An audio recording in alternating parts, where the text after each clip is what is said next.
Oh, what's up you guys? I'm not amazing, I'm just mediocre. Welcome back to the channel in this Star Wars Squadrons video.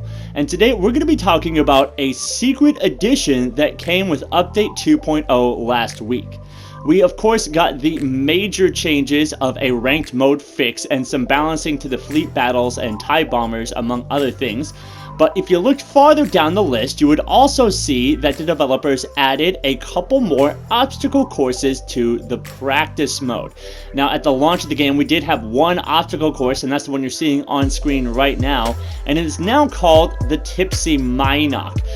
And that's just one of the 4 courses we now have at our disposal to train with inside the practice area. We also have Thread the Needle, Sasubo Skimmer, and Bait the Giant, the most important one that we'll talk about last.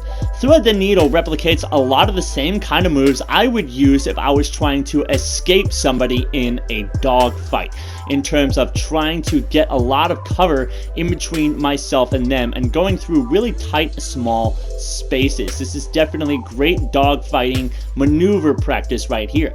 And Sasubo Skimmer is a lot more of the big cover maneuvers that I would use en route to, say, attack a flagship. Coming from high areas, coming from low areas, and trying to understand how to use the bigger pieces of cover that are floating around the arena to your advantage. But the best one out of the bunch is hands down Bait the Giant.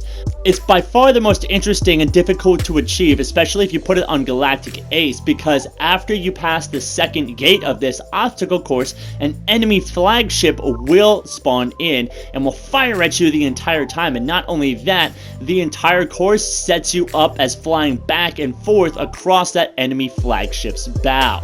Now, as I was playing this on the Rebel side, flying through these gates, I noticed a particular similarity to a flight path that I described over a month ago as being the optimal attack run for taking out a Star Destroyer's shield generators. Just take a look at this. You fly in low across the enemy's bow and then come up underneath their shields at an angle that you can attack those shield generators.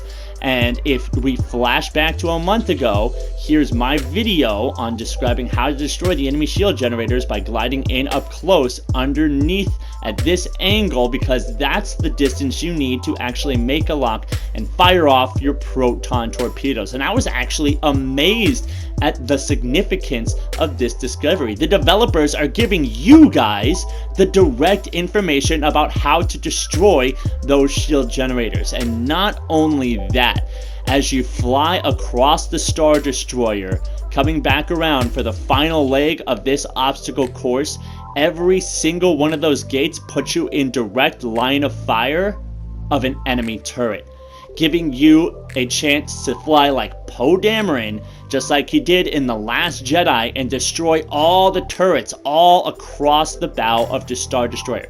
That was one. Here's 2 more that are potentially in the line of sight.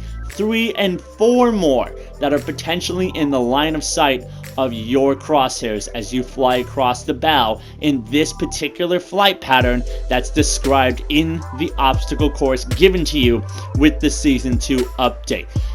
And this is extremely important intelligence for any Rebel pilot to hang on to, so you can know exactly how to take out those enemy shield generators and take out some turrets at the same time.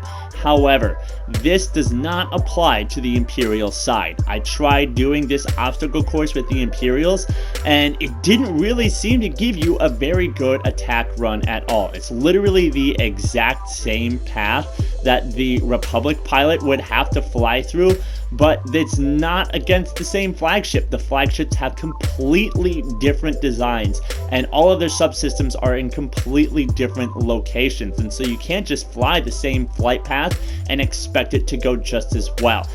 However, I'm not too upset about the lack of a special Imperial attack run, because I've never had troubles destroying an MC-75 shield generators. After all, they are up on the front third of that flagship's hull and super easy to access and destroy.